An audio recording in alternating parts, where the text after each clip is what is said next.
A shocking scene in the Mustang Valley neighborhood on the far northeast side. They had assault rifles and they had shields. This neighbor, who didn't wish to show her face, says she witnessed Bexar County deputies take 3 people out of this home in the 7900 block of Caballo Canyon. Where the police officers saw the person open up the garage, and they pretty much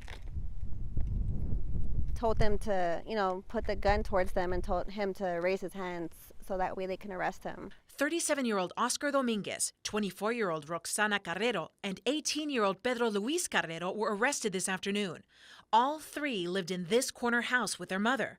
Sheriff Javier Salazar says the suspects were previously trained and given equipment for at-home care. These 3 suspects were in charge of changing her, feeding her, cleaning her, wound care, taking her to medical appointments, and of course administering some of the medical care.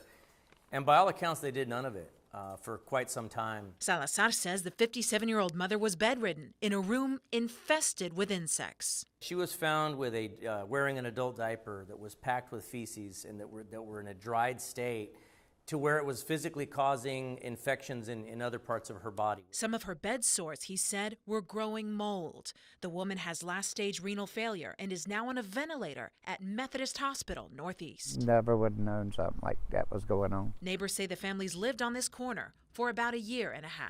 We really didn't see them much, but it's crazy to know that all that was happening inside that house without us even knowing.